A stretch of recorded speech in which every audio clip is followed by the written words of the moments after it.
Lorsqu'on pense au terme jeûne intermittent, on pense directement à la perte de poids, on pense à la productivité peut-être même, et surtout à la longévité. Et on pense également à des plages horaires bien spécifiques, du genre 8-16, ou bien 6-18, ou même encore 24, enfin 4-20 du coup, pour pas dire 24, parce que sinon c'est un jeûne de une journée complète, donc c'est pas vraiment du jeûne intermittent.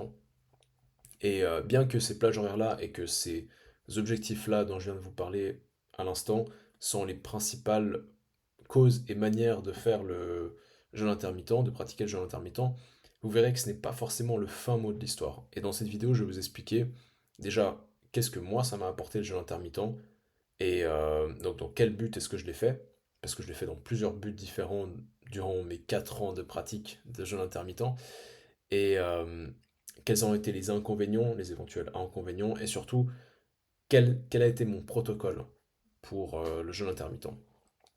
Donc déjà, qu'est-ce que ça m'a apporté le jeûne intermittent? Le jeûne intermittent, je pense que le plus grand avantage, et là je parle du point de vue d'un mec qui pense, qui pense qu'à bosser du matin au soir, c'était vraiment le gain de temps en fait. Le gain de temps du jeûne intermittent est juste incroyable parce que du coup, tu te lèves, t'as pas forcément besoin d'aller prendre ton petit-déj. Là, par exemple, je me suis levé, je suis allé prendre une douche, j'ai fait ma petite méditation et là, je suis directement allé bosser. Donc là, enfin, je suis en train de faire ma vidéo, je me suis réveillé il y a une demi-heure. C'est pour ça que j'ai un peu la tête du matin. Donc le gain de temps est incroyable avec le jeu intermittent. Et là, enfin, je veux dire, par la suite, après avoir fait cette vidéo, je vais encore bosser quelques heures avant de prendre mon premier repas. Et surtout, en fait, gain de temps et gain d'énergie, bizarrement. Parce que quand on est à jeun, je sais pas pourquoi, certaines personnes réagissent différemment. Moi, personnellement, ça m'a beaucoup aidé à être plus focus. Je- Après, c'est peut-être moi, hein, puis peut-être que c'est placebo, j'en sais rien.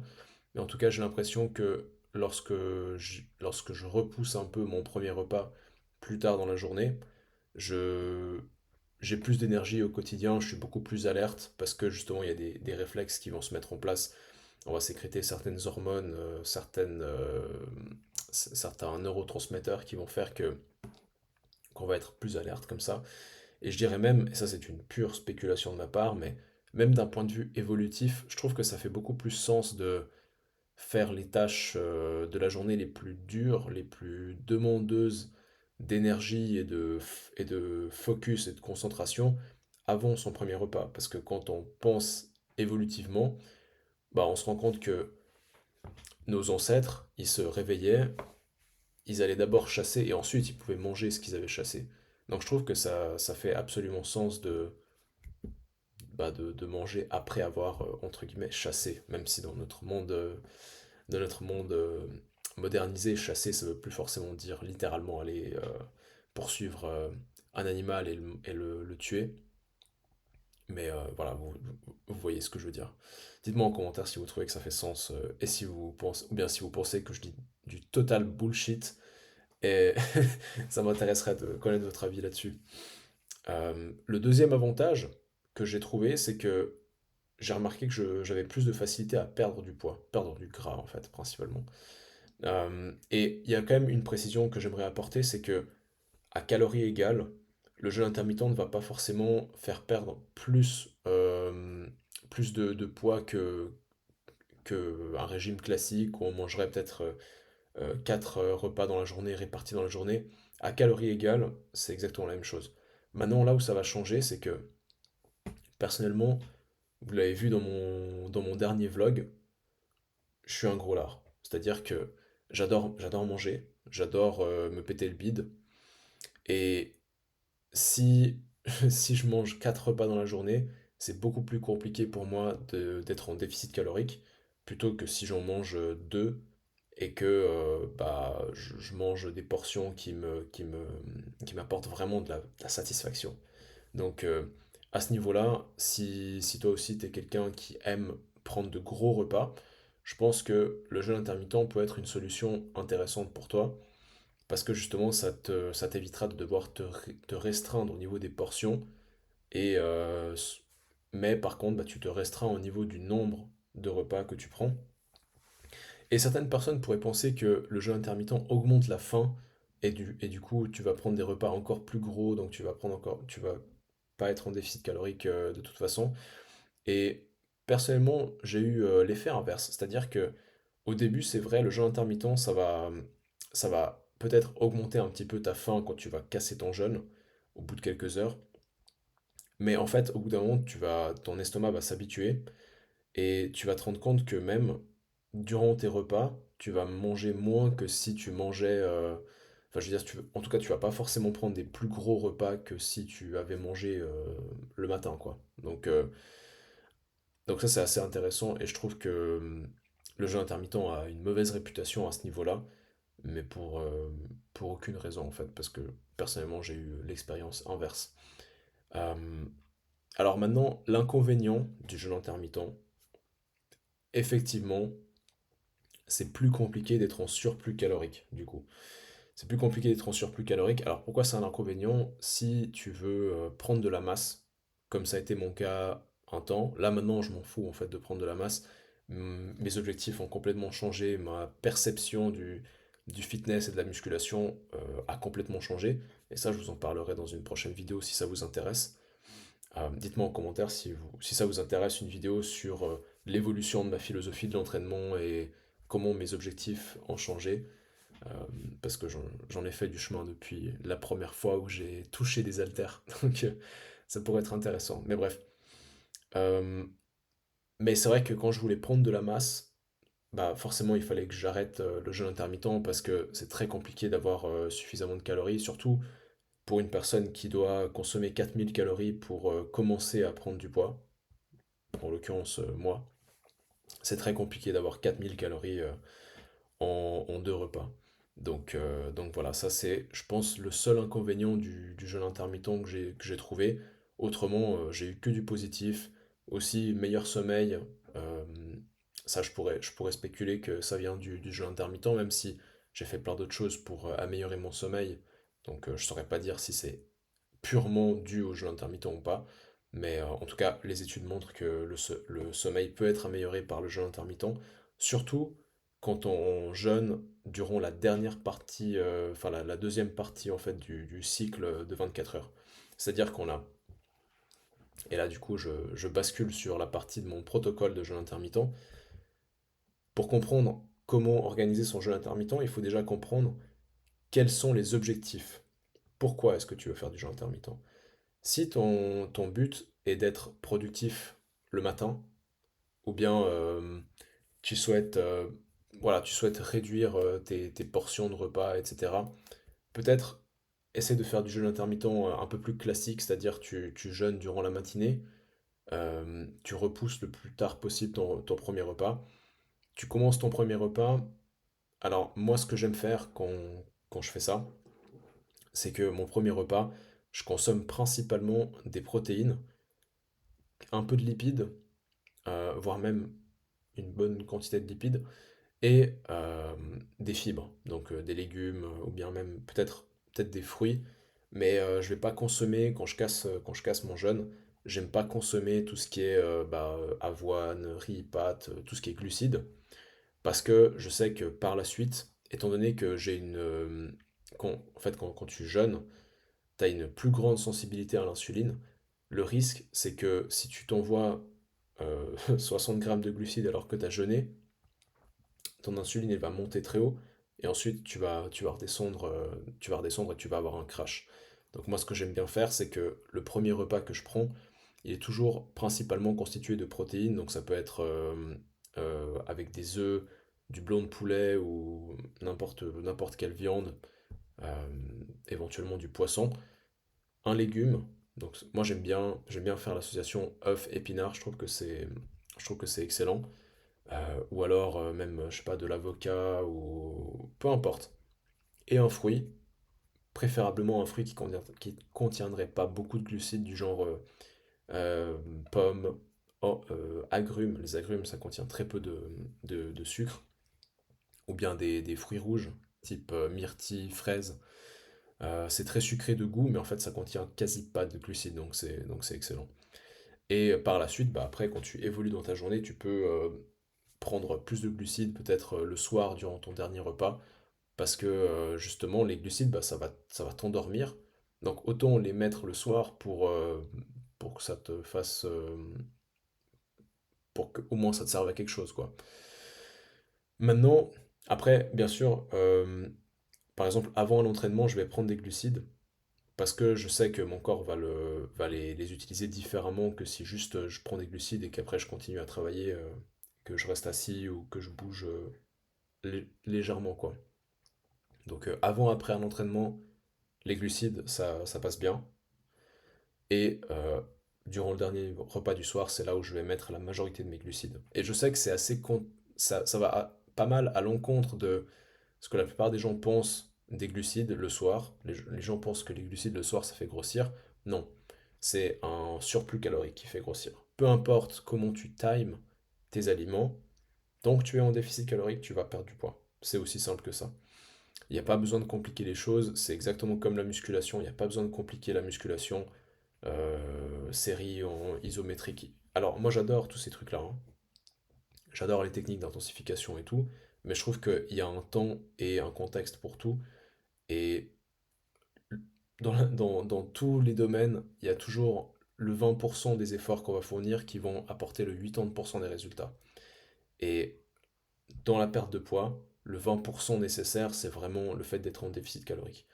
Le 80% restant, tout ce qui est timing des glucides, timing de ci, manger ça au lieu de ça, etc., c'est intéressant, certes, mais pour perdre du poids, il faut juste être en déficit calorique.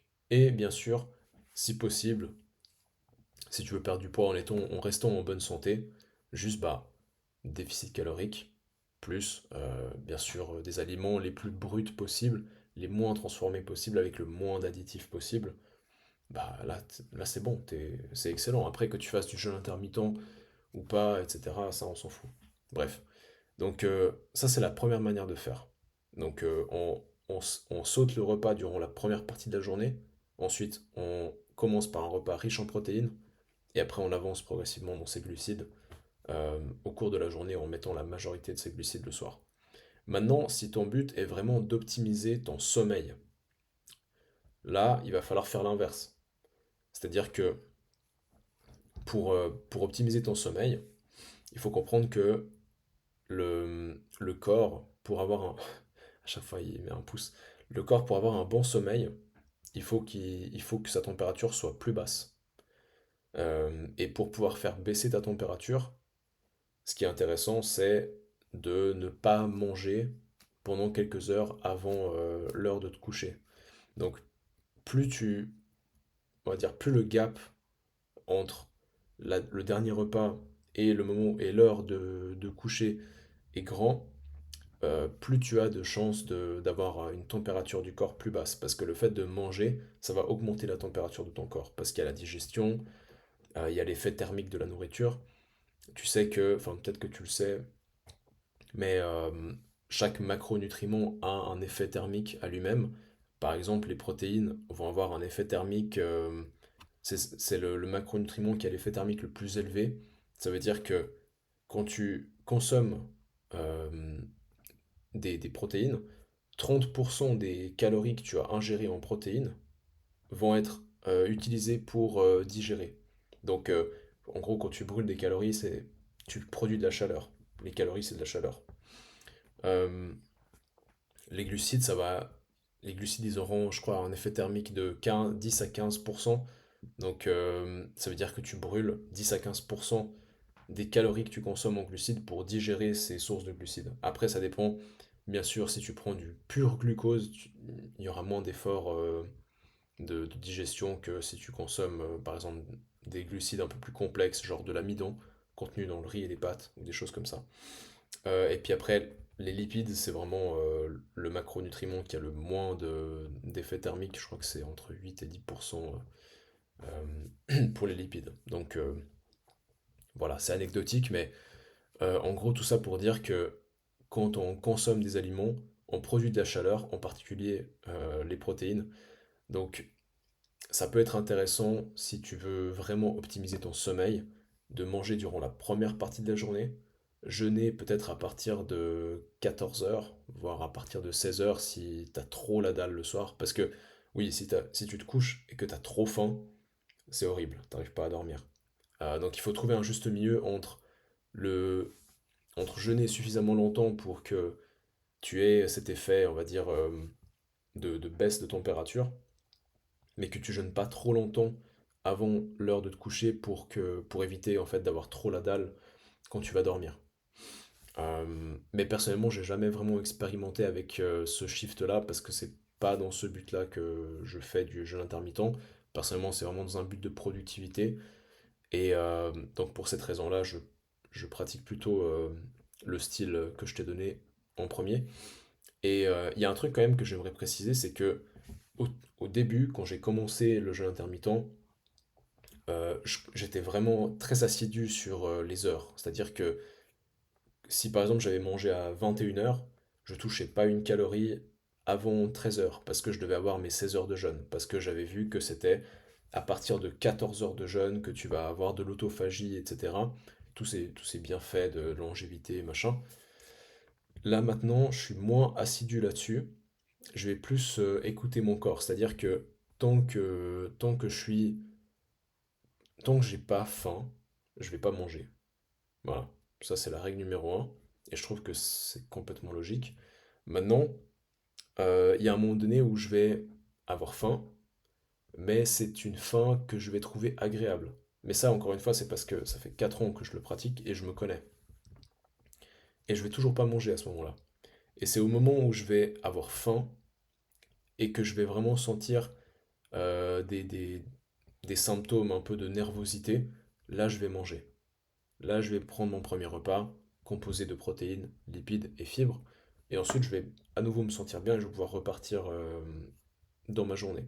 Voilà, c'est comme ça que je le pratique actuellement. Et puis en général, ça me fait toujours entre 16 et 18 heures de jeûne. Et puis même, il y a des jours où je me réveille le matin et j'ai la dalle. Donc je mange, si j'ai le temps. Si j'ai le temps et que j'ai faim, je mange le matin. C'est pas, je le fais pas tous les jours. Et ça, je trouve que c'est une nuance que peu de gens apportent. C'est-à-dire que on s'imagine que le jeûne intermittent, il faut le faire absolument tous les jours, mais c'est pas forcément le cas. Surtout que il y a même certaines études, et je vais essayer de vous les retrouver et de vous les citer en, en description. D'ailleurs, je vais essayer de vous trouver plein d'autres études que je vais pouvoir vous citer en description pour complémenter ce que je vous dis là, parce que, enfin, pour complémenter et appuyer ce que je vous dis là. Euh, mais en tout cas, il y a certaines études qui ont montré que le fait de pratiquer le jeûne intermittent tous les jours, ça pourrait avoir un effet, on va dire, néfaste sur le métabolisme. Donc ça risque de ralentir un petit peu le métabolisme, etc. Alors, ralentir le métabolisme, ça veut tout et rien dire, je vous l'accorde, mais je sais plus comment est-ce qu'ils ont mesuré ça exactement, mais apparemment, le fait de le faire tous les jours, c'est pas forcément la meilleure chose. Donc si tu le fais, par exemple, un jour, tu le fais 2 jours sur trois, par exemple. Ou alors même, tu peux faire, il y a un jour où tu jeûnes le matin, un jour où tu manges la première partie de la journée, puis tu jeûnes l'après-midi, et puis un jour où tu manges normalement, tu vois. Ou bien il y a même des gens qui font du un jour sur deux. Après ça, honnêtement, je ne le recommanderais pas. Mais il y a des gens qui mangent un jour sur deux. Et ça marche très bien pour eux. Alors, ça peut paraître bizarre. Moi, personnellement, je pourrais pas faire ça. Il y a eu des fois où j'ai fait des jeûnes de 36 heures, 48 heures, mais parce que soit c'était parce que j'avais des problèmes de digestion, soit c'était par expérience ou parce que j'avais envie de faire une détox ou je sais pas quoi. Mais en fait, ça sert pas à grand chose de faire ce genre de truc. Si déjà tu jeûnes pendant une partie de la journée, puis même en fait, quand tu dors, ton corps il a clairement le temps de se détoxifier. Donc pas besoin de faire des jeûnes de 48 heures, 72 heures ou je ne sais quoi. Le corps est bien fait, t'as pas besoin de faire ça. Après, si t'as envie de faire ça pour l'expérience, en mémoire à tes ancêtres ou je ne sais quoi, vas-y, il n'y a pas de souci. C'est pas moi qui vais c'est pas moi qui vais te jeter la première pierre. Donc voilà, je crois qu'on a fait le tour. Alors, si t'es un vétéran et que t'es resté jusqu'à la fin de cette vidéo, franchement, bravo à toi parce que elle est vachement longue. Je m'en suis pas rendu compte, mais j'ai parlé pendant 20 minutes. Donc merci d'être resté, ça veut dire que tu es un fidèle abonné au Muscle Café. Et ça veut dire que je peux te révéler un petit secret. J'ai eu certaines personnes qui m'ont dit que mon logo là, Muscle Café by Claudio, qu'on voyait pas en fait le C. Mais c'est fait exprès. Parce qu'en fait, je n'avais plus assez de C, donc j'ai dû mettre un G. Voilà. C'est tout pour moi. Ça, c'était l'anecdote du jour. Donc, merci d'avoir regardé cette vidéo. Et partage à une personne qui serait intéressée par du jeûne intermittent ou qui serait intéressée par toutes sortes de sujets que je traite sur ma chaîne. Mets en commentaire ce que tu aimerais que je traite comme sujet par rapport à la nutrition dans des prochaines vidéos. Et d'ici là, ben, je te dis à bientôt.